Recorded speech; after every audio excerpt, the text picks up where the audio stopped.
F. Tahura Sheikh. Today we will see Unit 8 जो है memory and storage management के ऊपर। यूनिट 8 में हम देखेंगे इंट्रोडक्शन ऑफ मेमोरी मैनेजमेंट, उसके बाद swapping, then partitions, paging, implementation of paging का कैसा इम्प्लीमेंटेशन किया जाता है वो, address translation with 2 level page table, and last में देखेंगे segmentation. Now introduction of memory management. Memory management जो है वो ऑपरेटिंग सिस्टम का बहुत ही इम्पॉर्टेंट और फंडामेंटल फंक्शनैलिटी है। ऑपरेटिंग सिस्टम की एक फंडामेंटल टास्क है, फंडामेंटल फंक्शंस है मेमोरी को मैनेज करना ऑपरेटिंग सिस्टम के लिए। Processes, open file, input output devices require memory to operate. जितनी भी प्रोसेसेस ऑपरेटिंग सिस्टम में रन हो रही है, जितनी भी फाइल्स ओपन है, जितने भी इनपुट आउटपुट डिवाइसेस है, वो सभी को मेमोरी चाहिए होती है ऑपरेट करने के लिए, अपना टास्क करने के लिए, अपना एग्जीक्यूशन करने के लिए उसको पर्टिकुलर मेमोरी की रिक्वायरमेंट होती है। और ये मेमोरी मैनेजमेंट कौन करता है? Operating system. What is memory management? In a multi-programming computer, the operating system resides in a part of memory and rest is used by the multiple processes. Multi-programming computer में क्या होता है कि memory जो है वो ऑपरेटिंग सिस्टम के अंदर रिसाइड्स होती है in a parts of operating system resides in a part of memory. Operating system जो है वो पार्ट्स ऑफ मेमोरी में रिसाइड्स होता है and rest is used by the multiple processes. जो और बाकी का जो मेमोरी का पोर्शंस होता है वो मल्टीपल प्रोसेसेस के थ्रू यूज़ होता है। The task of sub dividing the memory among the different processes is called memory management. Memory management में क्या होता है कि जो भी मेमोरी होती है उसको डिवीज़न में डिवाइड किया जाता है, सब डिवीज़न में डिवाइड किया जाता है डिफरेंट प्रोसेसेस के लिए। सो डिफरेंट प्रोसेसेस जो है वो अपना एग्जीक्यूशन कर सके, मेमोरी का यूज़ करके अपना एग्जीक्यूशन कर सके। So task of sub dividing the memory is known as the memory management. Memory management जो है वो एक मेथड है जिसके अंदर क्या करेगा, ऑपरेटिंग सिस्टम जो है वो मैनेज करेगा operations between the main memory and disk during the process execution. अब जब भी कोई प्रोग्राम वगैरह सेव होता है तो वो हार्ड डिस्क में सेव होता है, और जब वो प्रोसेस जब कोई पर्टिकुलर प्रोग्राम को रिक्वेस्ट करती है तो वो प्रोग्राम हार्ड डिस्क से मेन मेमोरी में लाया जाता है। तो मेमोरी मैनेजमेंट में क्या होगा कि ऑपरेटिंग सिस्टम जो है वो मैनेज करेगी ऑपरेशंस को मेन मेमोरी और हार्ड डिस्क के बीच में। जब भी प्रोसेस का एग्जीक्यूशन होगा तो ऑपरेटिंग सिस्टम मैनेज करेगी मेन मेमोरी और हार्ड डिस्क के बीच में मेमोरी को। The main aim of the memory management is to achieve efficient utilization of memory. Memory management का सबसे मेन एम क्या है, गोल क्या है कि मेमोरी का एफिशिएंट यूटिलाइजेशन किया जाए, उसको जितना हो सके इतना ज़्यादा यूज़ किया जाए मेमोरी को। Now what is main memory? The main memory is the central to the operation of the modern computer. जो भी modern computer है उनका central operation है, central to the operation of the modern computer. The main memory is a large array of words and bytes. जो main memory है वो एक large array है words और bytes का, ranging in size from hundreds और thousands to billion. इसकी size क्या हो सकती है? From hundreds of thousand to billion हो सकती है।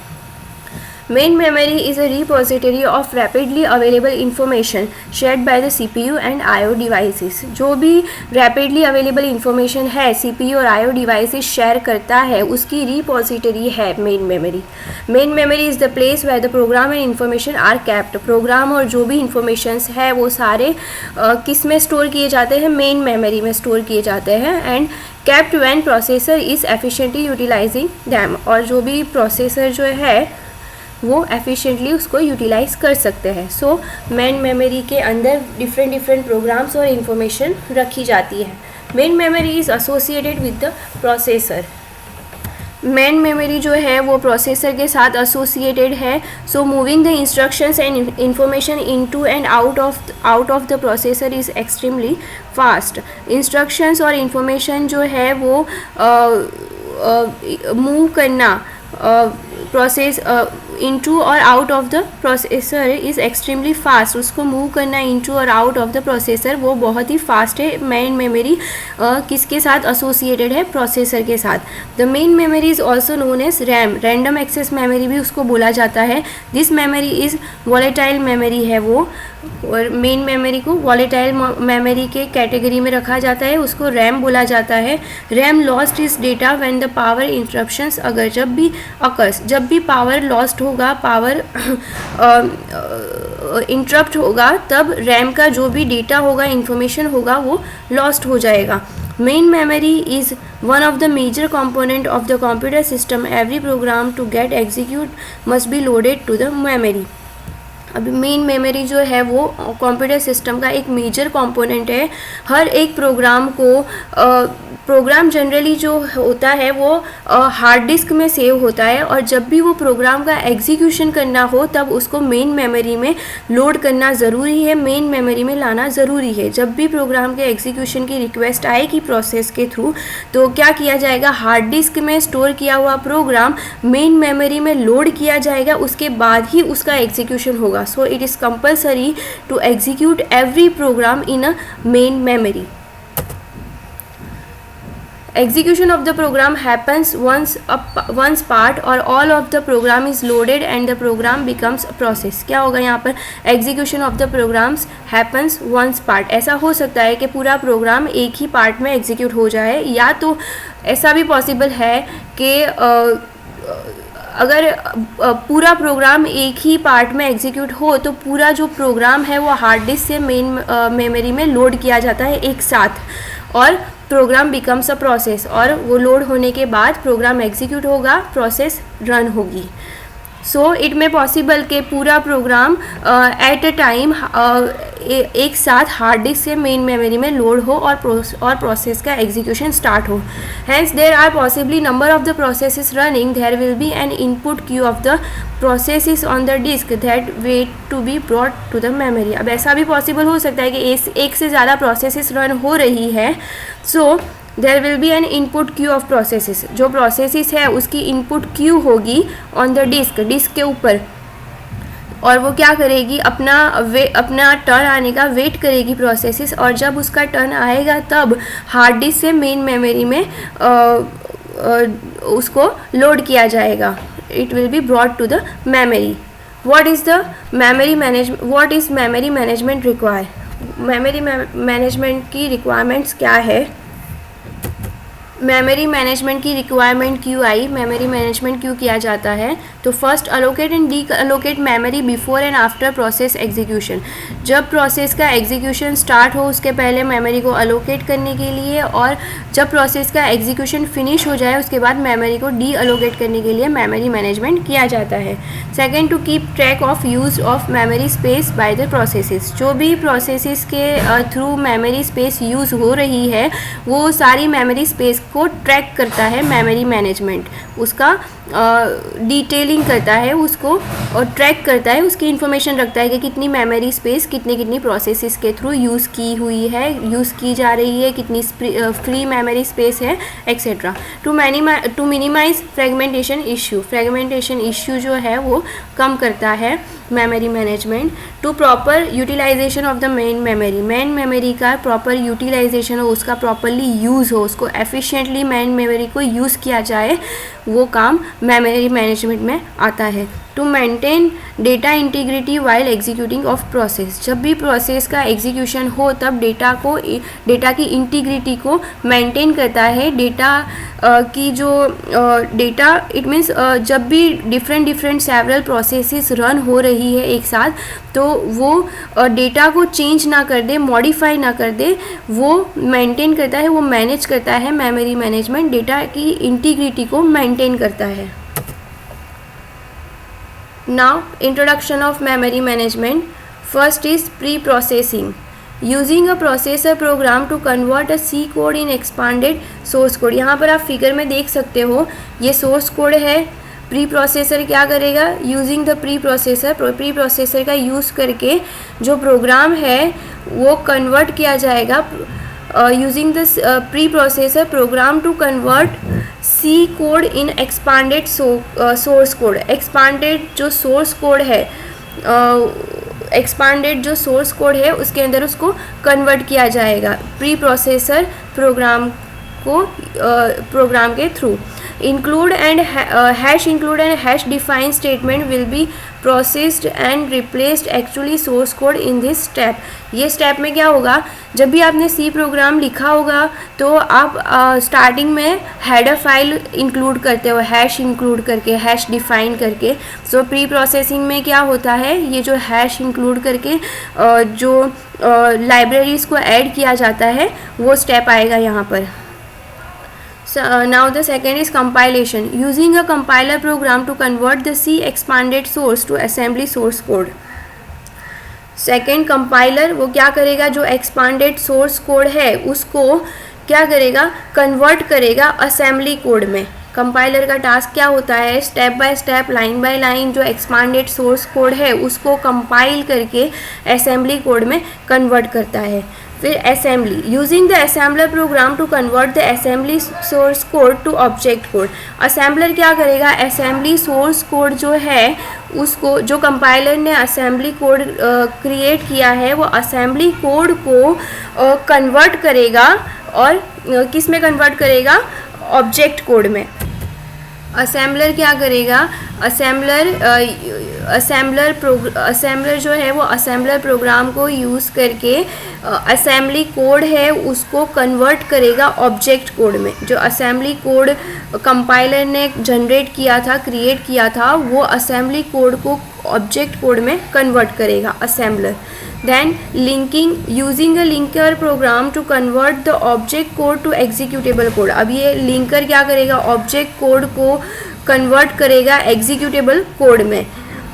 Multiple units of the object codes are link together in this step. जो मल्टीपल यूनिट्स है ऑब्जेक्ट कोड्स के वो सारे एक दूसरे के साथ लिंक किए जाते हैं ये स्टेप में. And the last is loading, using a loader program to load the executable code into the CPU for execution. Loading program का यूज़ करके जो एग्जीक्यूटेबल कोड क्रिएट हुआ है वो CPU को दिया जाता है एग्जीक्यूशन के लिए. So here how the entire executable code is created. Compilation और एग्जीक्यूशन के स्टेजेस क्या है वो हमने देखे. Now the address binding. A program file or the binary file is different from the data or ASCII file in such a way that it has a code part, data part और stack part. अब program file जो होती है वो और binary file जो होती है वो दोनों डिफरेंट है फ्रॉम द डेटा और ASCII फाइल. उसके अंदर क्या होता है, टेक्स्ट पार्ट होता है, डेटा पार्ट होता है और स्टैक पार्ट होता है. This parts are attach to the memory at different stages. ये सारे पार्ट्स जो है वो सब मेमोरी के साथ अटैच होते हैं डिफरेंट स्टेज पे, डिफरेंट टाइम पर. Attaching this components memory management of a program is known as binding. Binding किसको बोला जाता है, ये सारे जो कंपोनेंट्स हैं मेमोरी मैनेजमेंट के उसको अटैच करते हैं और उसको अटैचिंग का जो प्रोग्राम होता है, उसको जो अटैच करने का जो प्रोग्राम होता है उसको बोलते हैं binding. Address binding of a code और a text, data and stack part of the program to memory addresses occur at the following stage. जो फॉलोइंग स्टेज है हम आगे देखेंगे, उसमें एड्रेस बाइंडिंग कैसे किया जाता है वो देखेंगे. Address binding is essentially the process of binding a different address spaces to another. एक एड्रेस स्पेस से दूसरे एड्रेस स्पेस का कैसे मैपिंग किया जाता है, कैसा बाइंडिंग किया जाता है, वो प्रोसेस को क्या बोलते हैं, एड्रेस बाइंडिंग.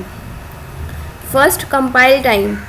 अब address binding is done at the program compilation time. जब प्रोग्राम का कंपाइलेशन होता है, हमने यहाँ पर देखा एट द कंपाइलर क्या करता है, प्रोग्राम को कंपाइल करता है.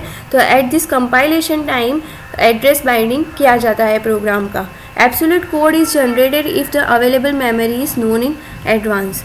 यहाँ पर क्या होगा, अगर अवेलेबल मेमोरी जो है वो एडवांस में हमें पता होगी तो एब्सोल्यूट कोड जो है वो जनरेट होगा. Starting memory address is change. जो मेमोरी एड्रेस है, स्टेटिंग मेमोरी एड्रेस जो है वो चेंज होगा, the source code must be recompiled, source code जो है वो फिर से कंपाइल्ड होगा।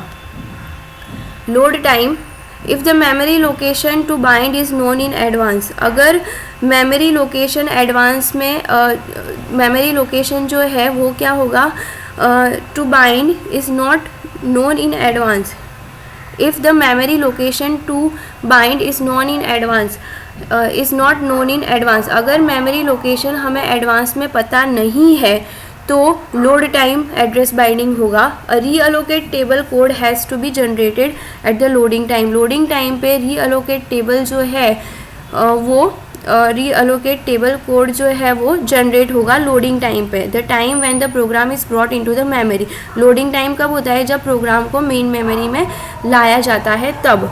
मीन्स यहाँ पर क्या होगा, एड्रेस बाइंडिंग कब होगा, जब प्रोग्राम लोड होगा तब। और ये कब यूज़ होगा, जब हमें मेमोरी लोकेशन जो बाइंडिंग है वो एडवांस में पता नहीं होगी तब। Third, execution time, with the support of hardware, hardware के सपोर्ट से, for example using the base and limit registers, address map can be done at the execution time. Hardware कौन से हैं यहाँ पर, using base and limit register, base और limit register जैसे hardware जो है उनका यूज़ करके एड्रेस मैपिंग कब किया जाता है, यहाँ पर एग्जीक्यूशन टाइम पर।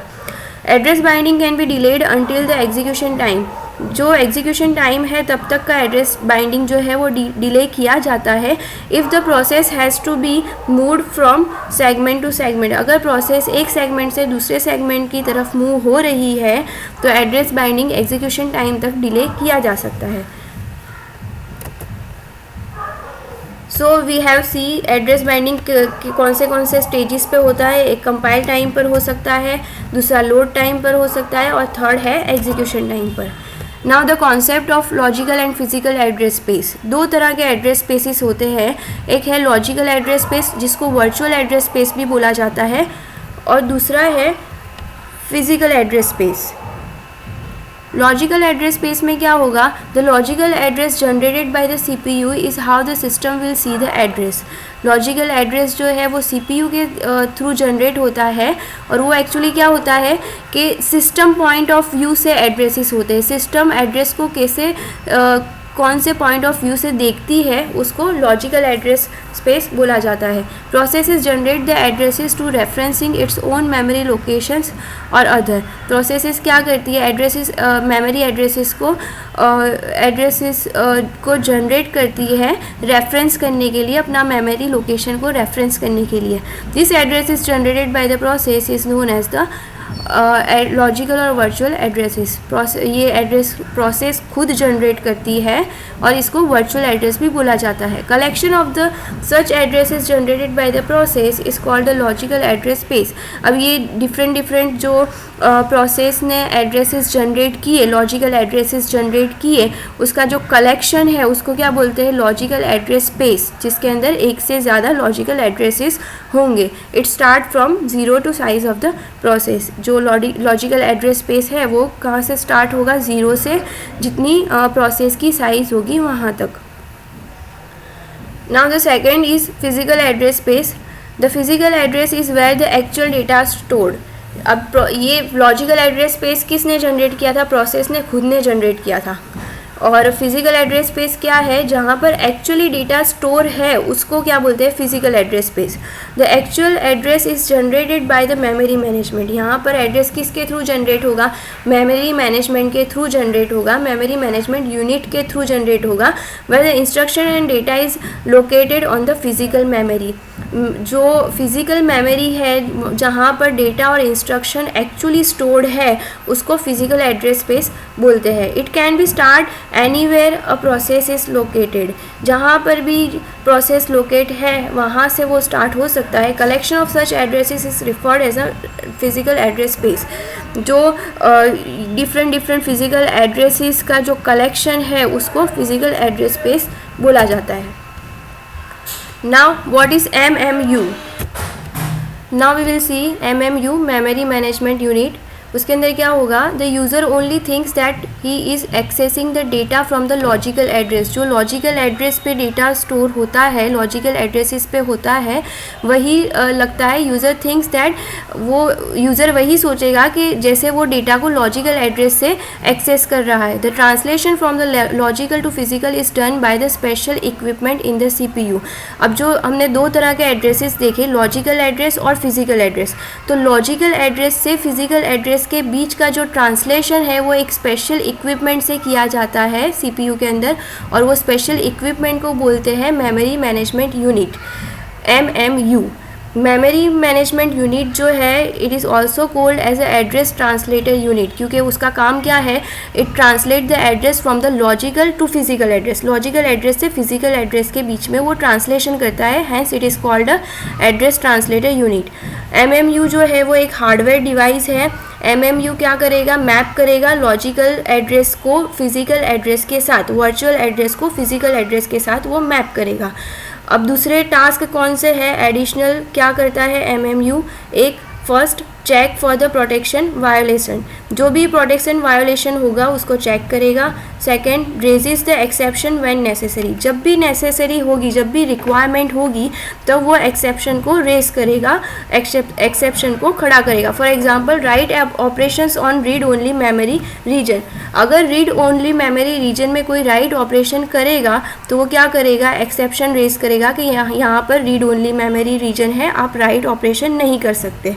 The third, address translation can be done in the 3 ways और the 3 different stages. Address translation जो है वो 3 वे में कर सकते हैं, 3 डिफरेंट स्टेजेस में कर सकते हैं। Now the mapping of the virtual address to physical address, कैसे मैपिंग किया जाता है वो हम देखेंगे। Every process store its start address of the process in the base और रीलोकेशन रजिस्टर, जो भी बेस और रीलोकेशन रजिस्टर होगा वो रजिस्टर के अंदर हर प्रोसेस अपना स्टार्ट एड्रेस जो है वो स्टोर करेगी। When the logical address is generated by the CPU, जब भी लॉजिकल एड्रेस CPU के द्वारा जनरेट होगा तो वो क्या करेगा, पहले चेक करेगा, it is checked whether it is less than the content of the limit register, जो लिमिट रजिस्टर है उसके कंटेंट से वो कम है, लेस है, वो चेक करेगा। It is if it is, अगर ऐसा पॉसिबल है तो क्या होगा, in the MMU the logical address is added to the value stored in the relocation register to produce the physical address. अगर ऐसा पॉसिबल है तो क्या होगा, लॉजिकल एड्रेस जो है वो अपनी वैल्यू ऐड करेगा रीलोकेशन रजिस्टर के अंदर और फिजिकल एड्रेस प्रोड्यूस होगा, फिजिकल एड्रेस MMU के थ्रू प्रोड्यूस होगा यहाँ पर। Otherwise the process is trying to the memory location of other processes, अगर ऐसी सिचुएशन, ये जो हमने कंडीशन चेक की वो कंडीशन अगर फुलफिल नहीं होगी, कंडीशन फॉल्स जाएगी, तो क्या होगा, process is trying to the memory location of other processes, जो अदर प्रोसेसेस का मेमोरी लोकेशन है उसको ट्राई करेगा। Access is denied and trap is generated, जो भी एक्सेस थी वो डिनाई हो गई, रिफ्यूज़ हो गई और ट्रैप जनरेट होगा। The user program does not know the value of the physical address, अब यहाँ पर जो यूज़र प्रोग्राम है वो टोटली अनअवेयर है, उसको फिजिकल एड्रेस की वैल्यू नहीं पता। Here in the figure we can see this is the limit register, this reallocation register, logical address, यहाँ पर कंडीशन चेक होगी, अगर कंडीशन फुलफिल होगी तो फिजिकल एड्रेस जो होगा वो जनरेट होगा। अगर लॉजिकल एड्रेस वाली कंडीशन फुलफिल नहीं होगी, अगर एक्सेस डिनाई होगी तो ट्रैप जनरेट होगा, एड्रेसिंग एरर जनरेट होगी। Now we will see what is swapping. Swapping में क्या होगा, maintaining all the processes in the primary memory is costly as large area of the memory is needed. अब यहाँ पर multi processing environment में several processes, number of processes एक साथ run हो रही है, तो सारी प्रोसेसेस को प्राइमरी मेमोरी में लोकेट करना, मेंटेन करना, it will be quite expensive, वो ज़्यादा कॉस्टली हो सकता है। तो यहाँ पर क्या होगा, प्रोसेसेस को स्वैप किया जाता है temporarily. Processes can be swap temporarily out of the main memory and stored in the disk is the simplest strategy. मतलब प्रोसेस को डिस्क में स्टोर किया जाता है, हार्ड डिस्क में स्टोर किया जाता है, और जब प्रोसेस की रिक्वेस्ट आती है तब उसको टेम्पररीली मेन मेमोरी में लाया जाता है और फिर उसका एग्जीक्यूशन होता है। इनिशियली प्रोसेस को हार्ड डिस्क में सेव किया जाता है। It is not possible that the several of the processes is stored in the main memory. Main memory में सारी प्रोसेसेस को स्टोर करना, मेंटेन करना, it is quite expensive. When a process is executed it must have resided in the memory. अब जब भी process का execution होगा तब उसको मेन मेमोरी में लाना ज़रूरी है, उसको लोड करना ज़रूरी है। सो प्रोसेसेस को टेम्पररीली बेसिस पर स्वैप किया जाता है मेन मेमोरी में।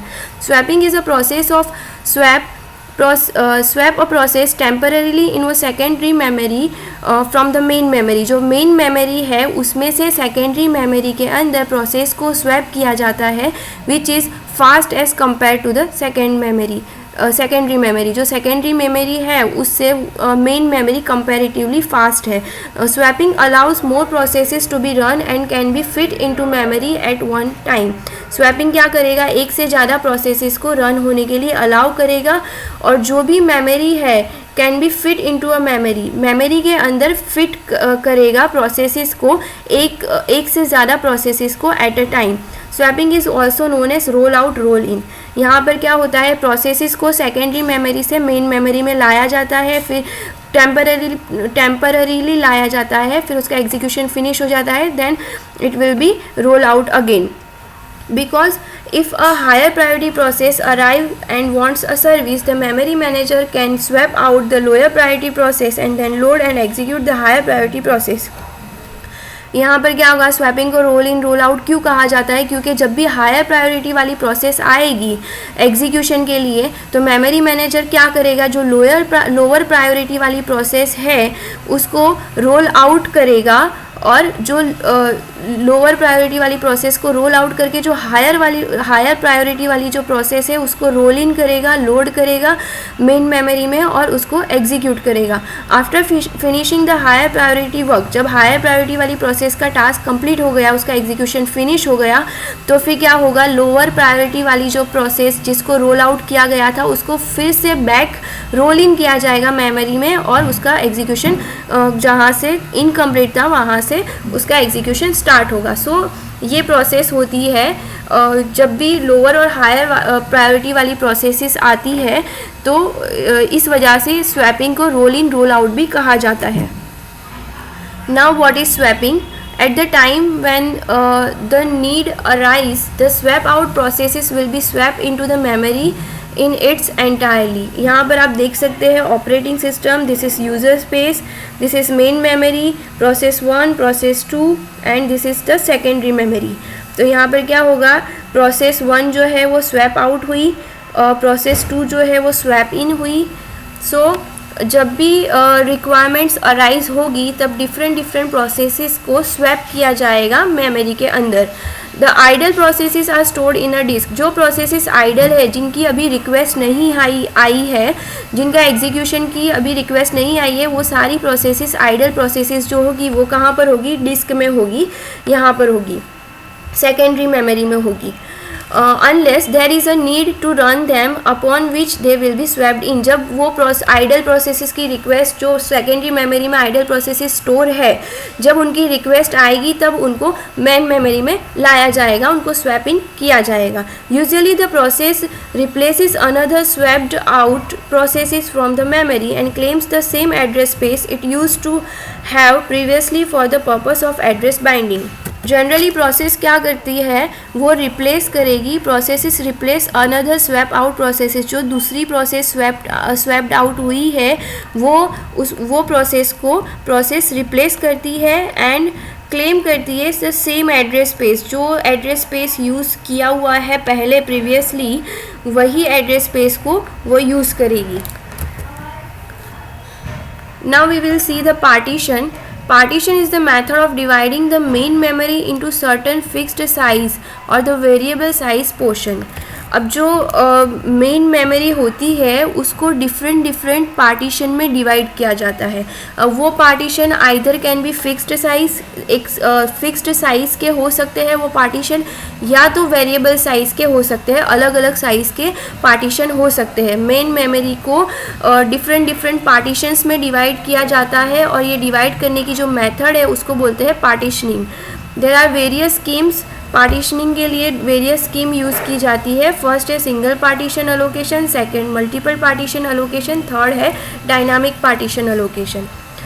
अब यहाँ पर हम देखेंगे सिंगल पार्टीशन अलोकेशन, उसमें क्या है, this method of partitioning is also known as single user contiguous allocation और a single process system.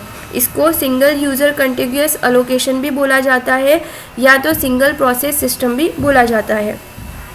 It is the simplest memory management scheme. ये जो तीनों स्कीम है उसमें से सबसे ज़्यादा सिंपल कौन सी है, सिंगल पार्टीशन अलोकेशन स्कीम है। उसके अंदर क्या होगा, only one process can run at a time, एक ही process at a time run होगी। Only one process is present in the memory at a time, memory के अंदर एक ही प्रोसेस प्रेजेंट होगी at a time, and this process is allowed to use the entire user space of the memory. अब एक ही process memory में allocate है, मेमोरी में प्रेजेंट है एट अ टाइम, तो वो एक ही प्रोसेस एंटायर जो मेमोरी स्पेस है उसको यूज़ करेगी। In this system the memory is divided into two contiguous area, दो कंटिग्यूअस एरिया में उसको डिवाइड किया जाता है। One of them is permanently located to the system, एक एरिया जो है वो ऑपरेटिंग सिस्टम को परमानेंटली लोकेट किया गया है, और जो दूसरा है एरिया वो किसको ऑक्यूपाई किया गया है, सिंगल यूज़र स्पेस को। मीन्स मेमोरी एरिया को दो पोर्शन में डिवाइड किया जाता है, एक पोर्शन जो है वो ऑपरेटिंग सिस्टम को दिया जाता है, दूसरा पोर्शन है वो सिंगल यूज़र प्रोसेस को दिया जाता है। यहाँ पर आप देख सकते हैं एक ऑपरेटिंग सिस्टम को दिया है और एक सिंगल यूज़र प्रोसेस को दिया है। The process is executed the process to be executed is loaded into the free space of the area memory and a part of the memory space will be unused। अब यहाँ पर जो भी process होगी वो यहाँ पर मेन मेमोरी के जो एरिया होगी, फ्री स्पेस होगा, उसमें लोड होगी। अब यहाँ पर जो यूज़र प्रोसेस को जितना एरिया रिक्वायर है वो एरिया वो यूज़ करेगी वो प्रोसेस, और रेस्ट ऑफ द एरिया जो है वो यहाँ पर क्या रहेगा, अनयूज्ड रहेगा, यूज़ में नहीं आएगा। Base reallocation register is used to hold the starting physical address of for the user process। जो भी यूज़र प्रोसेस है उसका स्टार्टिंग जो एड्रेस है वो स्टार्टिंग फिजिकल एड्रेस है वो क्या होगा, यूज़ होगा रीअलोकेशन रजिस्टर के अंदर। रीअलोकेशन रजिस्टर के अंदर स्टोर होगा प्रोसेस का starting physical address. They provide a protection for the operating system code and data from being changed by the user process. वो क्या करता है, प्रोटेक्शन प्रोवाइड करता है ऑपरेटिंग सिस्टम कोड और डेटा। ऑपरेटिंग सिस्टम का जो कोड और डेटा है वो चेंज ना हो जाए प्रोसेसेस के थ्रू, यूज़र प्रोसेसेस के थ्रू, उसके लिए वो प्रोटेक्शन प्रोवाइड करेगा।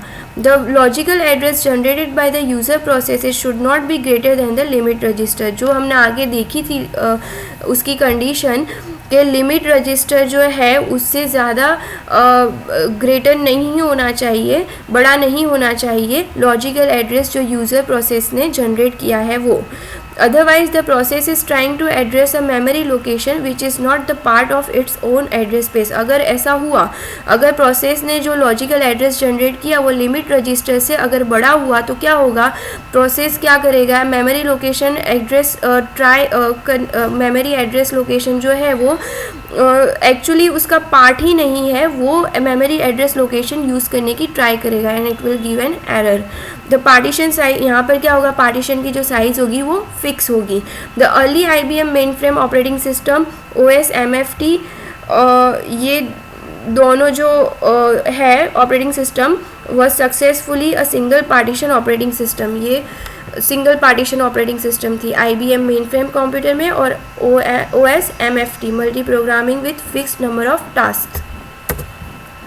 Now we will see multiple partition allocation. इसमें क्या होगा, यूज़र स्पेस है वो डिवाइडेड इनटू मल्टीपल पार्टीशन। यहाँ पर आप देख सकते हैं एक पोर्शन है वो ऑपरेटिंग सिस्टम को दिया गया है और बाकी का जो मेमोरी स्पेस है उसके अंदर पार्टीशंस क्रिएट किए गए हैं, पार्टीशन 1 2 3 ऐसे। The free partitions are referred to as a hole, इसको होल्स के रूप में भी रिफ़र किया जाता है। होल्स आर वेरियस साइज़, यहाँ पर ये पार्टीशंस की साइज़ जो है वो डिफरेंट हो सकती है। Holes have a various size where are scattered throughout the main memory. ये सारे जो होल्स है वो मेन मेमोरी के अंदर फैले हुए होते हैं। The process arriving to the memory will be allocated to a hole which is the large enough to hold. अब जब भी प्रोसेस की रिक्वेस्ट आएगी, जब भी प्रोसेस आएगी मेमोरी के अंदर, तो क्या होगा, जो सबसे लार्ज होल होगा, जो सबसे बड़ा पार्टीशन होगा, वो उसको अलोकेट किया जाएगा प्रोसेस की साइज़ के अकॉर्डिंग। प्रोसेस की जो साइज़ है उसके अकॉर्डिंग, उसको जितनी मेमोरी की रिक्वायरमेंट है उसके अकॉर्डिंग जो मेमोरी पार्टीशन, जो होल बड़ा है, लार्ज इनफ है प्रोसेस को एग्जीक्यूट करने के लिए, वो उसको अलोकेट किया जाएगा। The operating system is responsible to keep track of information about the allocated and free partition. Operating system क्या करेगा, ट्रैक करेगा, ऑपरेटिंग सिस्टम मैनेज करेगा सारी इन्फॉर्मेशन, ये डिफरेंट जो पार्टीशंस क्रिएट हुए हैं वो सारे पार्टीशंस की इन्फॉर्मेशन को वो ट्रैक करेगा, मैनेज करेगा। Now the third is dynamic memory allocation. Dynamic memory allocation में क्या होगा, it is an algorithm that addresses how to allocate a process with n bytes to a list of free holes. अब यहाँ पर different algorithm use होते हैं कि process को कैसे होल्स अलोकेट करना डायनेमिक टाइम पर, एट अ रन टाइम पर प्रोसेस को कैसे पार्टीशंस को अलोकेट करना, उसके लिए डिफरेंट एल्गोरिथम यूज़ होते हैं। 3 एल्गोरिथम है, उसमें हम देखेंगे फर्स्ट फिट, पहले देखेंगे first fit. Starting from the first hole, उसमें क्या होगा, पहले होल से स्टार्ट होगा। यहाँ पर आप देख सकते हैं कि पहले 4 KB का होल है, फिर 20 KB, फिर 1 KB, फिर 10 KB। अब ये क्या करेगा, ये एल्गोरिथम में क्या होगा, scan for the hole which is large enough for the process to be allocated. जो होल सबसे बड़ा होगा, लार्ज होगा, इनफ होगा प्रोसेस के लिए, वो होल स्कैन करेगा algorithm. The first hole that is big enough is allocated to the program. जो होल स्कैन करते करते यहाँ से वो फर्स्ट पार्टीशन से फर्स्ट होल से स्कैन करने का स्टार्ट करेगा, और स्कैन करते करते जब भी बड़ा होल आएगा, बिग इनफ होल आएगा, वो होल अलोकेट किया जाएगा उसको। अब प्रोसेस यहाँ पर आप देख सकते हैं कि 10 KB की प्रोसेस है। अब उसके लिए यहाँ पर एल्गोरिदम स्कैन करने का स्टार्ट कर रहा है। पहले उसने देखा कि फ़र्स्ट होल 4 KB का है तो वो लार्ज इनफ नहीं है 10 KB प्रोसेस के लिए, फिर वो नेक्स्ट करेगा स्कैन करते करते। अब वो स्कैन, उसने सेकेंड होल को स्कैन किया, वो 20 KB का है और प्रोसेस 10 KB की है। तो प्रोसेस जो 20 KB का होल है वो लार्ज इनफ है प्रोसेस के लिए, प्रोसेस को रन करने के लिए। तो यहाँ पर 20 KB का जो होल है वो प्रोसेस P1 को अलोकेट किया जाएगा। नाउ हियर जो होल है वो 20 KB का है और प्रोसेस को तो 10 KB ही चाहिए, तो यहाँ पर होल में 10 KB जो है वो अनयूज्ड रहेगी। Now the second is best fit. Scan for the entire hole in the list. यहाँ पर लिस्ट में स्कैन स्टार्ट होगा, क्या होगा फिर, allocate the process in the hole that produce the smallest left over और internal fragmentation. It is the best allocation algorithm but poor performance. ये best allocation algorithm है लेकिन उसका परफॉर्मेंस थोड़ा लेस एफिशिएंट है since it has to scan all the free holes. इसमें सारे free holes को स्कैन करना पड़ता है और फिर वो सारे फ्री होल्स को स्कैन करके जो स्मॉलेस्ट होल होगा, और स्मॉलेस्ट होगा लेकिन लार्ज इनफ होगा प्रोसेस को एग्जीक्यूट करने के लिए, वो अलोकेट किया जाएगा। जैसे हमने यहाँ पर एग्जांपल में देखे, P1 प्रोसेस है 10 KB की है। अब जो भी एल्गोरिथम क्या करेगा, पहले जितने भी होल्स थे वो सारे होल्स को स्कैन करेगा। पहले 4 KB को स्कैन करेगा, फिर देखेगा कि 10 KB चाहिए, 4 KB इनफ नहीं है, फिर 20 KB को देखेगा। अब यहाँ पर 20 KB होल है, लेकिन 20 KB होल अगर P1 को अलोकेट कर देंगे तो 10 KB जो है वो वेस्ट होगा, 10 KB जो है उसका यूज़ नहीं होगा। सो इट इज़ नॉट एफिशिएंट तो वो थर्ड पार्टीशन को चेक करेगा, थर्ड होल को चेक करेगा, वो है 1 KB का। अब 1 KB का जो होल है वो 10 KB प्रोसेस के लिए सूटेबल नहीं है, 10 KB प्रोसेस 1 KB में रन नहीं हो सकती। फिर लास्ट होल को स्कैन करेगा, वो 10 KB का है।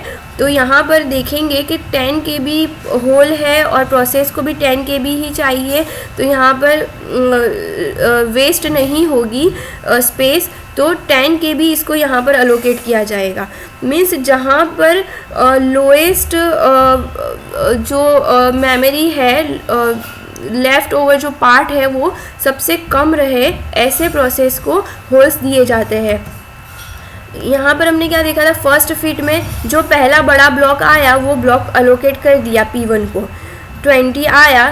यहाँ पर थर्ड और फोर्थ होल को तो उसने स्कैन किया ही नहीं एल्गोरिदम में, और जो बड़ा ब्लॉक आया इनफ वो P1 को अलोकेट कर दिया। और यहाँ पर क्या होगा, सारे होल्स को स्कैन करेगा एल्गोरिदम, और जो जिसमें कम वेस्ट होगा, कम अनयूज्ड स्पेस रहेगा, ऐसे ब्लॉक को अलोकेट किया जाएगा। यहाँ पर 20 KB है, लेकिन उसमें 20 KB अगर P1 को अलोकेट कर दे तो 10 KB अनयूज्ड रहेगा, so it will not allocated 20 KB, वो क्या करेगा 10 KB को अलोकेट करेगा। Now third is next fit, scanning the started from the location of the last placement. जो भी लास्ट प्लेसमेंट होगा वहाँ से स्कैनिंग का प्रोसेस स्टार्ट होगी, and choose the next available block that is large enough. जो भी next available block large enough होगा प्रोसेस को रन करने के लिए, वो अलोकेट किया जाएगा। Worst fit, scan for the entire hole in the list. यहाँ पर वर्स्ट फिट में भी क्या होगा, पूरा जो होल है, सारे के सारे होल्स जो है वो स्कैन किए जाते हैं, और फिर allocate the process in the hole that produce a large leftover and internal fragmentation. जिसके अंदर लार्ज अनयूज्ड स्पेस रहे, वैसे प्रोसेस को अलोकेट किया जाता है whole.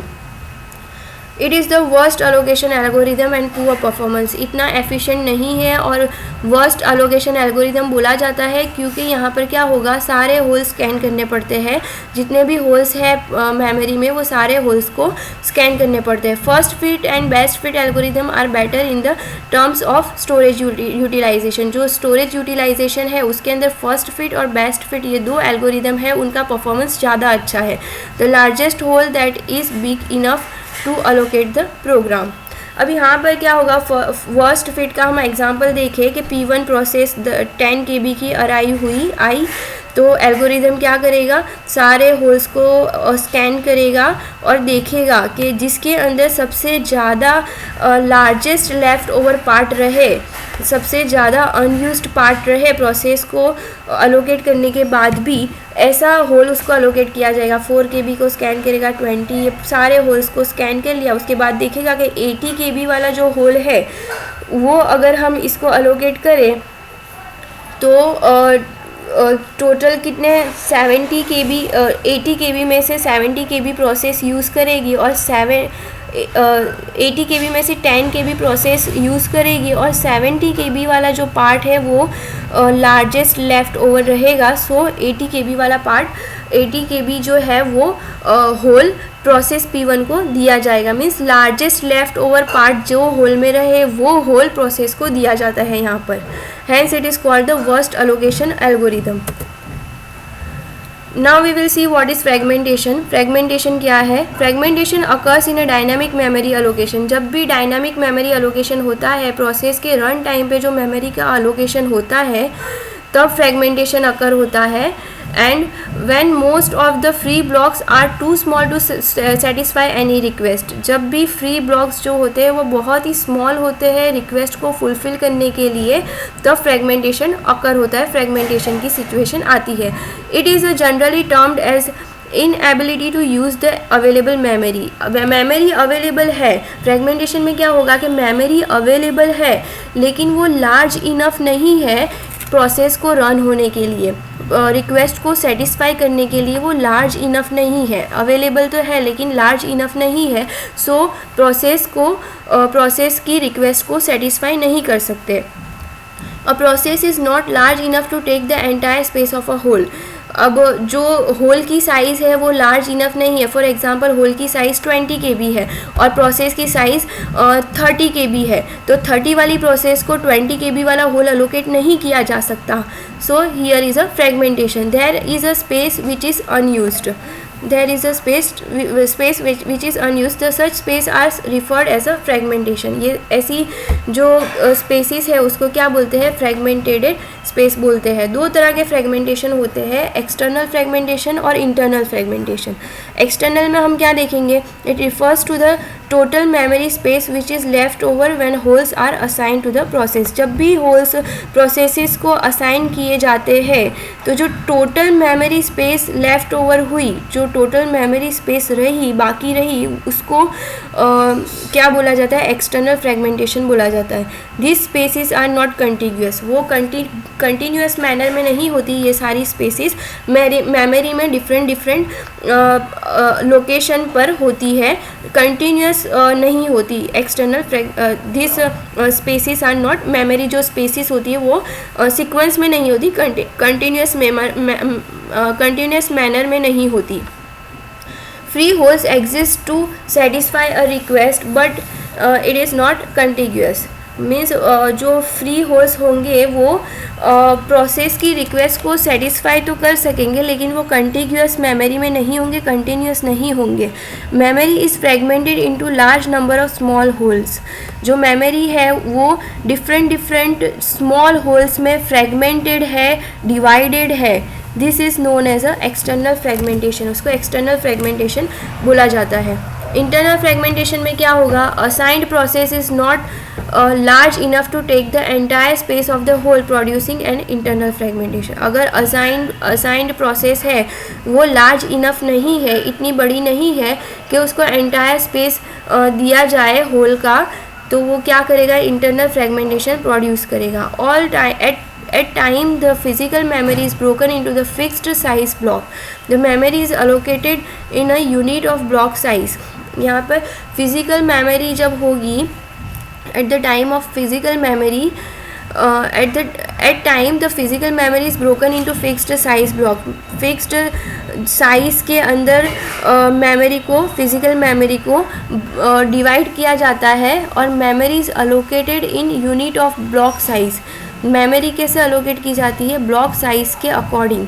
The memory allocated to the space may be slightly larger than the requested memory. जो भी रिक्वेस्टेड मेमोरी है, जितनी प्रोसेस को मेमोरी चाहिए, जितनी रिक्वेस्ट है उससे ज़्यादा हो सकती है। जो मेमोरी स्पेस अलोकेट की गई है वो प्रोसेस की रिक्वेस्ट से स्लाइट लार्ज हो सकती है। The difference between the located and required memory is known as a internal fragmentation.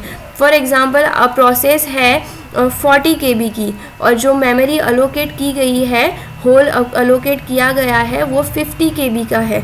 तो 40 KB की प्रोसेस और 50 KB का ब्लॉक मीन्स डिफरेंस कितना हुआ, 10 KB। तो जो 10 KB है उसको इंटरनल फ्रेगमेंटेशन बोला जाता है। The memory that is internal to the partition but is no use. Memory जो है वो पार्टीशन के अंदर है लेकिन यूज़ में नहीं है। जैसे हमने देखा कि 50 KB का ब्लॉक है, 40 KB की प्रोसेस है, तो 50 KB का ब्लॉक तो है लेकिन वो 10, उसके अंदर से 10 KB अनयूज रहेगी। That 10 KB is internal fragmentation. Now we will see what is paging. A solution to fragmentation problem is paging. जो fragmentation की problem आई उसका solution क्या है, paging. Paging is a memory management mechanism that allows the physical address of the process to be non-contiguous. Paging क्या है, एक memory management mechanism है। वो क्या करता है, फिजिकल एड्रेस स्पेसिस जो है प्रोसेसेस का, उसको नॉन कंटिग्यूअस मैनर में अलाउ करेगा। Here the physical memory is divided into block of equal size called the pages.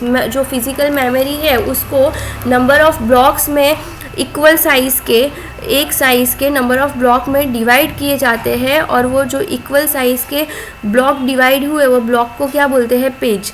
The page belonging to a certain processes are loaded into available memory space. जो भी available memory space होगी वो उसके अंदर processes जो certain page को belong करेगी वो पेज को अवेलेबल मेमोरी फ्रेम में लोड किया जाएगा। Pages is a storage mechanism that allows OS to retrieve the processes from the secondary storage into the memory in the form of pages. अब जब भी कोई प्रोसेस की रिक्वेस्ट आएगी तो वो प्रोसेस के रिलेटेड जो भी पेजेस होगा वो क्या होगा, सेकेंडरी स्टोरेज से मेन मेमोरी के अंदर वो पेजेस को लाया जाएगा. That mechanism is called the pages. In the paging method, the main memory is divided into small fixed size block of the physical memory. Physical memory को small fixed size के block में divide किया जाता है paging method में, और वो जो स्मॉल फिक्स साइज़ के ब्लॉक्ड होते हैं उसको फ्रेम्स बोला जाता है.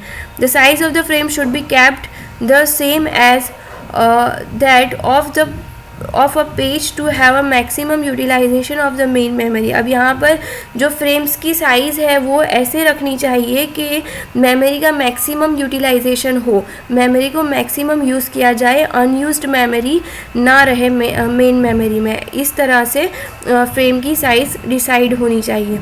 And to avoid the external fragmentation, जो एक्सटर्नल फ्रेगमेंटेशन होता था वो भी अवॉइड हो. Paging is used for faster access to data. Paging से क्या होगा, डेटा को हम फास्ट एक्सेप्ट कर सकेंगे. And it is a logical concept, ये एक लॉजिकल कॉन्सेप्ट है. Now we will see the example of paging. For example, if the main memory size is 16 KB, यहाँ पर हम देख सकते हैं कि ये मेन मेमोरी है जिसकी साइज़ है 16 KB and that is divided into a collection of 16 frames of 1 KB. 16 KB की मेन मेमोरी को 16 फ्रेम्स, ये आप देख सकते हैं टोटल 16 फ्रेम्स है, उसमें डिवाइड किया गया है. हर एक फ्रेम की साइज़ 1 KB है. अब यहाँ पर डिफरेंट 4 प्रोसेसेस है, A1, A2, A3 and A4. Here all the processes are divided into pages of 1 KB. All the processes are divided into the pages of 1 KB. So operating system can store one page in one frame. हर एक page को एक frame में store किया गया है. यहाँ पर आप देख सकते हैं कि प्रोसेस A1 है, उसको उसके 4 पेजेस को 4 फ्रेम दी गई है. At the beginning of the process, all the frames remain empty so that all the pages of the process will get stored in a continuous manners. यहाँ पर क्या होगा, बिगिनिंग में सारी जो फ्रेम्स है वो एम्प्टी रहेगी, सो कंटिन्यूस मैनर में यहाँ पर स्टोर होगा. ये A1 के 4 पेजेस को 4 फ्रेम दी, फिर उसके बाद A2 प्रोसेस जो है उसको ये फ्रेम्स अलोकेट की गई, A3 को ये फ्रेम्स अलोकेट की गई और A4 को ये फ्रेम्स अलोकेट की गई. कंटिन्यूस मैनर्स में फ्रेम्स अलोकेट की गई है. Now in this example you can see the A2 and A4 are move to the waiting state. अब A2 जो प्रोसेस है और A4 प्रोसेस है वो दोनों प्रोसेस वेटिंग स्टेट में चली गई. तो टोटल A2 की 4 फ्रेम्स और A4 की 4 फ्रेम्स मीन्स टोटल 8 फ्रेम जो है वो एम्प्टी हुई, खाली हो गई. सो यहाँ पर क्या हो गया, दूसरे पेज लोड किए जाएंगे. So the other pages can be loaded into the empty block and the process 5 of the 8 page are waiting in a ready queue. अब जो प्रोसेस 5 आई उसके अंदर टोटल 8 फ्रेम है. 8 फ्रेम जो है 8 पेजेस है, उसको 8 फ्रेम्स अलोकेट करनी है. 8 पेजेस को 8 फ्रेम्स अलोकेट करनी है. तो यहाँ पर जो फ्री फ्रेम्स थी 4 फ्रेम्स फ्री थी तो वो यहाँ पर अलोकेट की गई, टोटल 4 फ्रेम्स, और बाकी की 4 फ्रेम्स यहाँ पर अलोकेट की गई. सो यू कैन सी यहाँ पर कंटिन्यूस मैनर में फ्रेम अलोकेशन नहीं हुआ. आप यहाँ पर देख सकते हैं कि ये A2 फ्रेम को A2 प्रोसेस को अलोकेट किए गए थे ये फ्रेम्स, और ये A4 प्रोसेस को अलोकेट किए गए. अब A2 और A4 प्रोसेस तो वेटिंग स्टेट में चले गए और वो खाली हो गई. और उसके बाद आई A5 प्रोसेस. तो A5 प्रोसेस के जो पेजेस है उसको यहाँ पर कुछ फ्रेम्स दी गई और कुछ फ्रेम्स यहाँ पर दी गई. सो यहाँ पर कंटिन्यूस मैनर में फ्रेम अलोकेशन नहीं हुआ. जैसे मेन मेमोरी में फ्रेम्स एम्प्टी थी वैसे प्रोसेस 5 के पेजेस को फ्रेम्स अलोकेट की गई. Now you see advantage and disadvantage of paging. Advantage में है easy to use memory management algorithm. Memory management जो एल्गोरिदम है उसको हम इजीली यूज़ कर सकते हैं. No need of external fragmentation, external fragmentation की कोई ज़रूरत नहीं है. Swapping is easy between the equal size pages and page frame. यहाँ पर पेजेस की साइज़ भी इक्वल होती है और पेज फ्रेम की साइज़ भी इक्वल होती है. सो इट इज़ ईजी. स्वैपिंग जो प्रोसेस है, स्वैपिंग की प्रोसेस वो क्वाइट ईजी होती है. डिसएडवांटेज में क्या होगा, इट में कॉज इंटरनल फ्रेगमेंटेशन. जो इंटरनल फ्रेगमेंटेशन था वो ज़्यादा हो सकता है, इंटरनल फ्रेगमेंटेशन क्रिएट हो सकता है यहाँ पर. Page table consumes additional memory. अब यहाँ पर हर एक पेज का पेज टेबल होता है. वो पेज टेबल क्या करेगा, उसकी इन्फॉर्मेशन सारी स्टोर करेगा. तो वो पेज टेबल को एडिशनल मेमोरी चाहिए सब इन्फॉर्मेशन स्टोर करने के लिए. मल्टी लेवल पेजिंग में lead to memory reference overhead. जो मेमोरी मल्टी लेवल पेजिंग जो होगा उसमें मेमोरी रेफरेंस ज़्यादा होगा, मेमोरी रेफरेंस का ओवरहेड होगा. Now we will see what is page table. Page table क्या है? Page table is the data structure used by the virtual memory system in a computer operating system to store the mapping between the virtual address और physical address. जो virtual address और physical address के बीच का जो mapping है वो कौन स्टोर करता है? पेज टेबल स्टोर करता है. और पेज टेबल एक डेटा स्ट्रक्चर है, वो वर्चुअल मेमोरी सिस्टम के द्वारा यूज़ होता है. वर्चुअल मेमोरी सिस्टम उसको यूज़ करती है. उसके अंदर पेज टेबल में क्या स्टोर होगा, मैपिंग बिटवीन वर्चुअल एड्रेस और फिजिकल एड्रेस. फिजिकल एड्रेस और वर्चुअल एड्रेस के बीच का जो मैपिंग है वो स्टोर कहाँ होगा, पेज टेबल में. Virtual address is also known as logical address. जैसे हमने आगे देखा उसको लॉजिकल एड्रेस भी बोला जाता है. और वो कौन जनरेट करता है, CPU जनरेट करता है वर्चुअल एड्रेस. और physical address is the address that actually exist on the memory. जो एक्चुअली जहाँ पे डेटा स्टोर होता है उसको क्या बोलते हैं, physical address. The maps it maps, जो पेज टेबल होगा वो क्या करेगा, it maps the page number reference bye the CPU. CPU ने जो रेफरेंस किया है वो पेज नंबर को मैप करेगा टू द फ्रेम नंबर. अब जब पेज को फ्रेम में लोड किया जाता है तो जो पेज नंबर होगा वो और फ्रेम नंबर होगा वो दोनों को मैच करेगा, पेज टेबल मैप करेगा.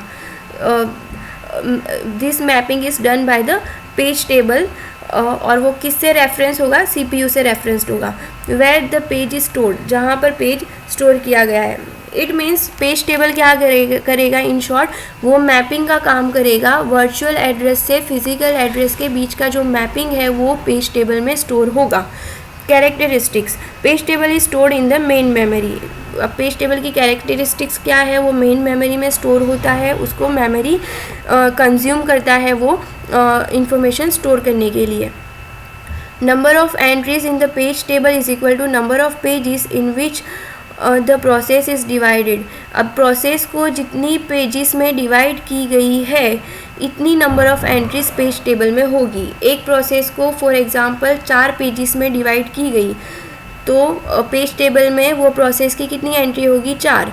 पेज टेबल बेस रजिस्टर, जिसको PTBR बोलते हैं, वो क्या करता है, contains the base address of the page table. Page table का जो बेस एड्रेस होगा वो PTBR में स्टोर होगा.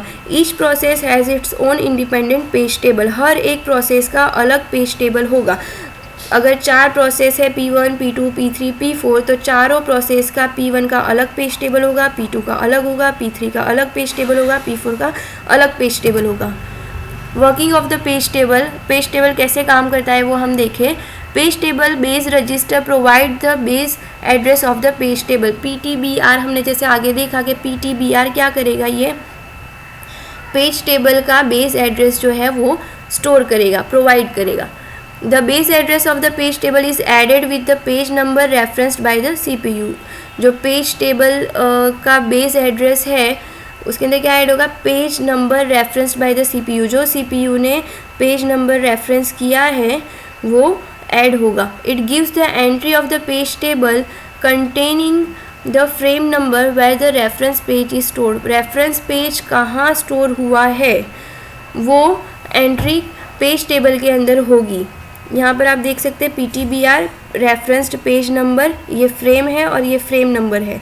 और ये है पेज टेबल जो क्या करता है, फिजिकल एड्रेस से लॉजिकल एड्रेस और फिजिकल एड्रेस का जो मैपिंग है वो स्टोर करता है.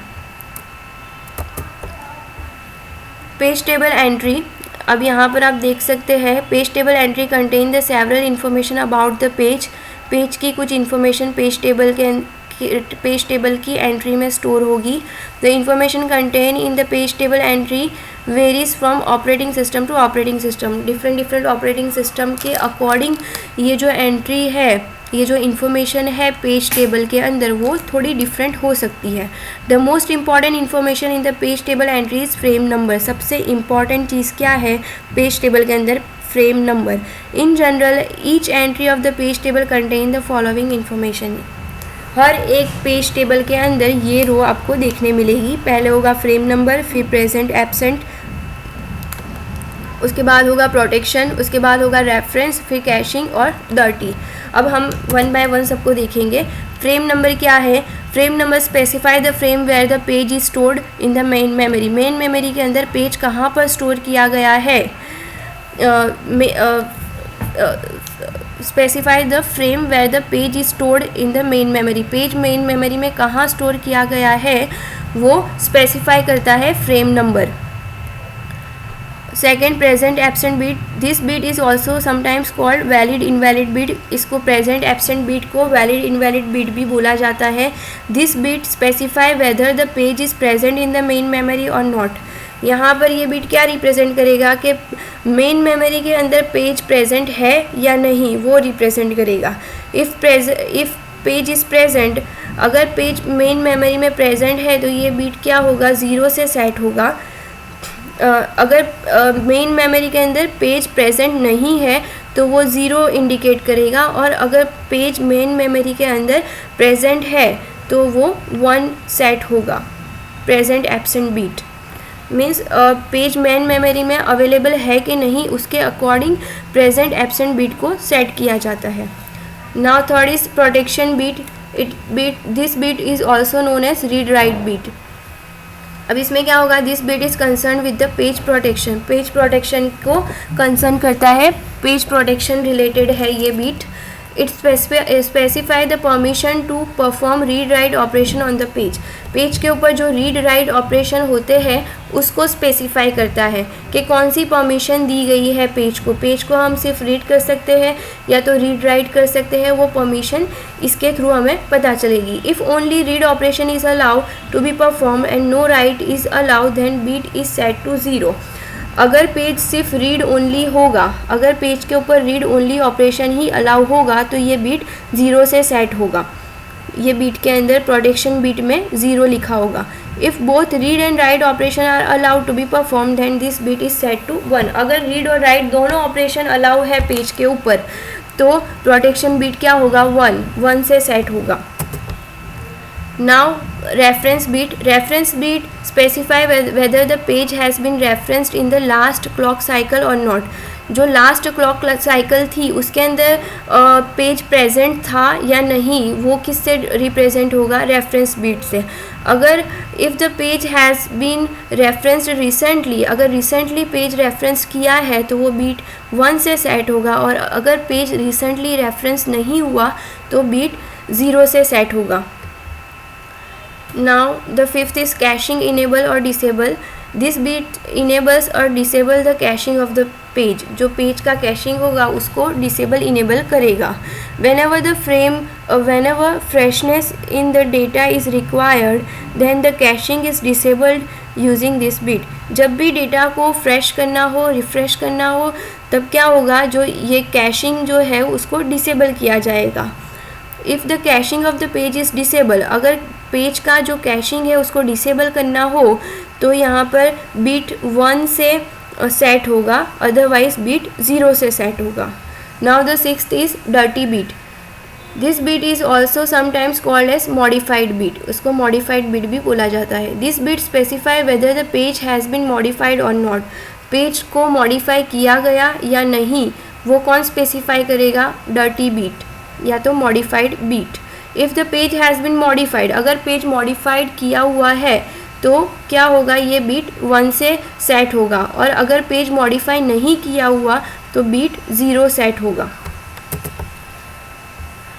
Now the hierarchical paging, another name of hierarchical paging is known as multi level paging, multi level paging भी उसको बोला जाता है.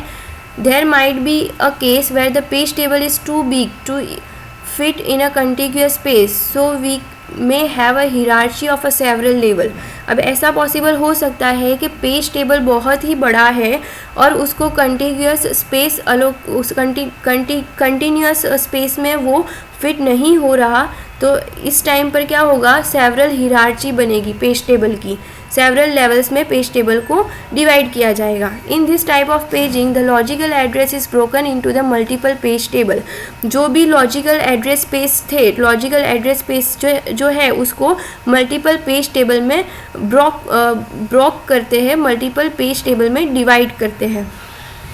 Hierarchical paging is one of the simplest technique, सबसे सिंपलेस्ट टेक्निक है hierarchical paging. And for this purpose 2 level page table and 3 level page table can be used. Hierarchical pages में 2 level page table और 3 level page table use होते हैं. हम देखेंगे 2 level paging. Consider a system having 32-bit logical address space and page size of 1 KB and that is further divided into page number consisting of 22-bit, page offset consisting of 10 bits. एक operating system जो है वो 32-बिट logical address space की है और page की size 1 KB है और उसको किस में डिवाइड किया गया है, 22-बिट पेज नंबर में और 10 बिट्स पेज ऑफसेट में. Now as we the page table, अगर हम पेज टेबल बनाएंगे तो क्या होगा, the page number is further divided into, page number कैसे डिवाइड होगा, page number consisting of 12 bit, page number 12 bit में कंसिस्ट होगा और ऑफसेट होगा वो 10 बिट्स में होगा. जैसे यहाँ पर आप देख सकते हैं पेज नंबर 12 बिट और offset 10 bits. Thus the logical address is followed. Logical address क्या होगा, ये logical address P1 P2 outer page table, this is page of the page table, जो सेकेंड लेवल का पेज टेबल है वो है यहाँ पर. In the above diagram P1 is an index of the index into the outer page table. जो P1 जो है वो क्या है, आउटर पेज टेबल की इंडेक्स है. P2 indicate the displacement with in the page of the inner page table. P2 जो है वो इनर पेज टेबल रिप्रेजेंट करता है. As address translation works from outer page table inward, so it is known as forward mapped page table. उसको forward map page table भी बोला जाता है. The figure shows the address translation scheme for the 2 level page table. ये figure क्या show करती है, address translation होता है जो 2 लेवल पेज टेबल में वो डिस्प्ले करती है. Inverted page table. The inverted page table basically combine a page table and a frame table into a single data structure. जो पेज टेबल होगा वो और फ्रेम टेबल होगा वो दोनों को सिंगल डेटा स्ट्रक्चर में कौन रिप्रेजेंट करेगा, कंबाइन कौन करेगा, inverted page table. There is one entry for each virtual page number. हर एक वर्चुअल पेज नंबर के लिए एक एंट्री होगी. And a real page of memory, जो भी रियल पेज ऑफ मेमोरी है उसकी एक एंट्री होगी. And the entry mainly consist of the virtual address of the page stored. जो भी पेज स्टोर किया हुआ है उसका वर्चुअल एड्रेस होगा एंट्री के अंदर. और in that real memory location along with the information about the process that own the page. और उसके अंदर दूसरा क्या होगा, प्रोसेस की इंफॉर्मेशन होगी जो वो पेज को ओन करती है. मीन्स कौन सी एंट्रीज होगी, virtual address of the page store किया होगा और कौन सी प्रोसेस का पेज है वो इंफॉर्मेशन स्टोर होगी. Though this technique decreases the memory that is needed to store each table. यहाँ पर क्या होगा, हर एक टेबल को स्टोर करने के लिए मेमोरी रिक्वायरमेंट होगी. But it also increase the time that is needed to search the table को सर्च करने के लिए जो टाइम रिक्वायरमेंट है वो टाइम रिक्वायरमेंट यहाँ पर इंक्रीज़ होगा. When ever the page reference अगर, जब भी पेज रेफरेंस अकर होगा तब क्या होगा, जो टेबल को सर्च करने का टाइम है that time will be quite increase. In this we need to keep the track of the process ID of each entry. हर एक एंट्री का प्रोसेस आईडी ट्रैक करना पड़ता है, मेंटेन करना पड़ता है. Because many processes have the same logical address.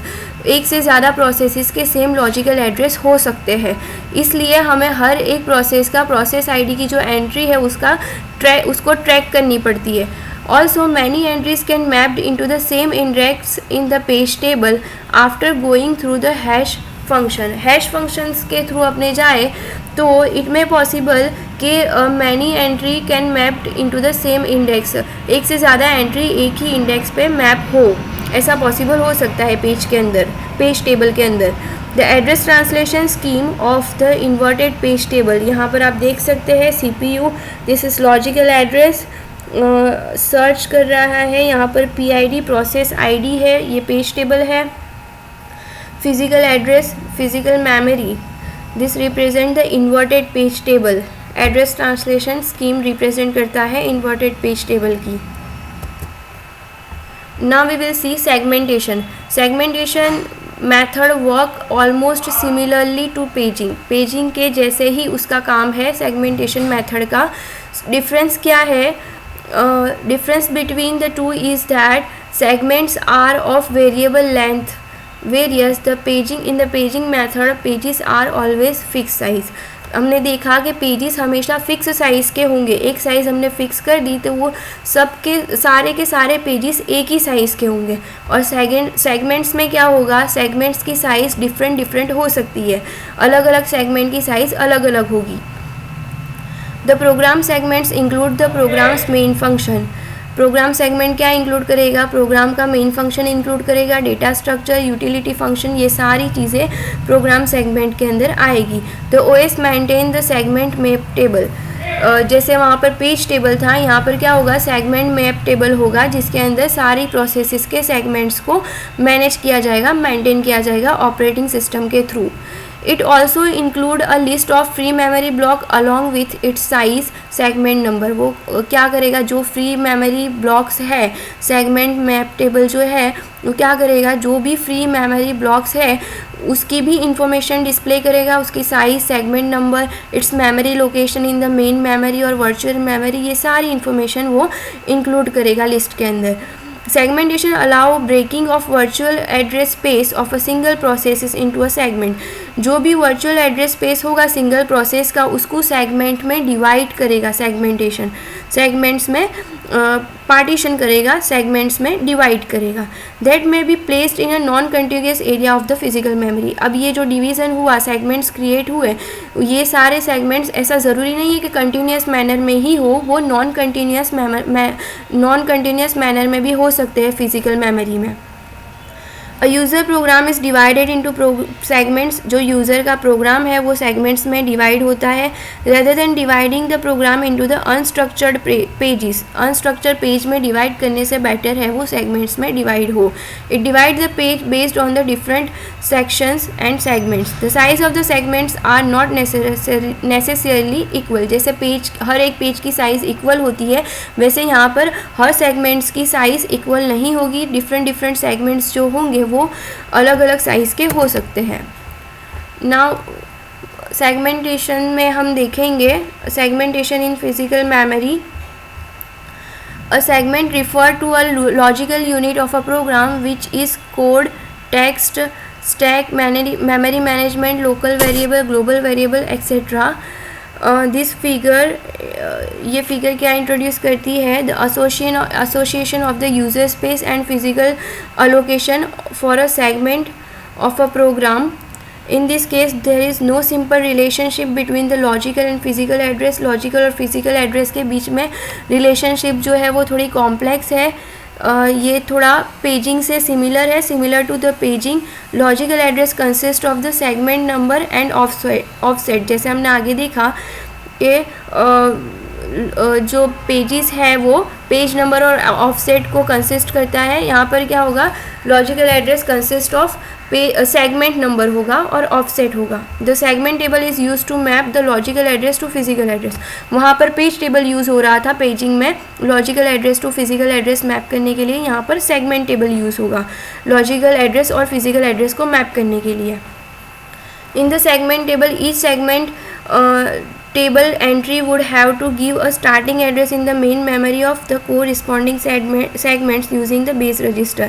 जो segment base register यूज़ कर रहा है उनका starting address होगा वो segment table में store होगा. The entry should also provide the length of the segment. दूसरा क्या वो display करेगा, टेबल जो सेगमेंट की लेंथ है वो डिस्प्ले करेगा. जैसे हमने देखा कि सेगमेंट अलग अलग साइज़ का हो सकता है, तो जो सेगमेंट की साइज़ है वो सेगमेंट टेबल में एज ए एंट्री डिस्प्ले की जाएगी. To ensure that invalid addresses are not used using the limit register.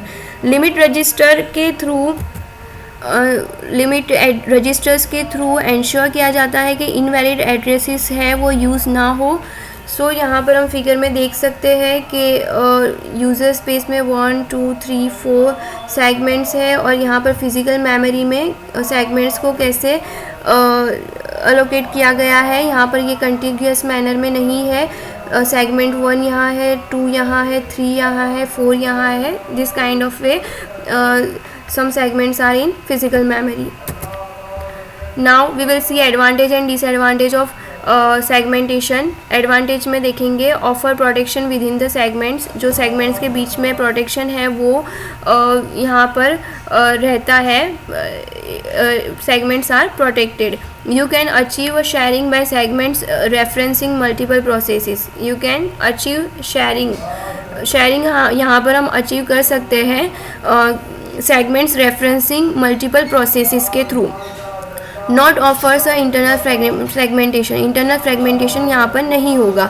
Segment tables use lesser memory than paging. जो सेगमेंट टेबल्स जो है वो लेस मेमोरी यूज़ करते हैं कंपैरेटिवली टू पेज टेबल के through. Paging में क्या होता है, सारी इन्फॉर्मेशन पेज टेबल में स्टोर होती है और सेगमेंट की सारी इन्फॉर्मेशन सेगमेंट टेबल में यूज़ होती है. तो जो सेगमेंट टेबल मेमोरी यूज़ करता है इन्फॉर्मेशन सारी स्टोर करने के लिए वो कंपैरेटिवली कम होती है पेजिंग में जो पेज टेबल यूज़ करता है उससे. Now the disadvantage. Processes are loaded and remove from the main memory. हर बार क्या होगी, प्रोसेसेस लोड होगी, रिमूव होगी मेन मेमोरी के अंदर. Therefore the free memory space is separated into the small piece which may create a problem of external fragmentation. यहाँ पर एक्सटर्नल फ्रेगमेंटेशन हो सकता है क्योंकि मेमोरी स्पेस को स्मॉल पीसीस में सेपरेट किया जाता है. Costly memory management algorithm. Memory को मैनेज करने के लिए जो एल्गोरिदम है वो क्वाइट कॉस्टली है, क्वाइट एक्सपेंसिव है. So here we can check our progress. Here is the match table. Study this table. I will show you answer in 2 minutes. Swapping, paging, fragmentation, external fragmentation, then internal fragmentation. Now see your answers. Swapping. What is swapping? Replacing a process in a memory with another one from a disk. Then B is related to 1. Bringing and taking of page is a process in or out of the memory that is called as paging. C. Segmentation related to 5. Dividing part of the process from programmer point of view. External fragmentation में क्या होगा, the assigned process is not large enough to take the entire space of the whole. And the last internal fragmentation, उसमें आएगा it refers to the total memory space which is left over when holes are assigned to the process. So here we have completed unit 8. उसके अंदर हमने क्या देखा, एक बार revise कर ले. Memory management, what is memory management, what is swapping, फिर partitions कैसे होते हैं, पेजिंग देखा, इम्प्लीमेंटेशन ऑफ पेजिंग देखा, 2 लेवल पेज टेबल देखा और लास्ट में हमने देखा segmentation. So here I hope you have understood all this topic. So have a good day, have a nice day, goodbye.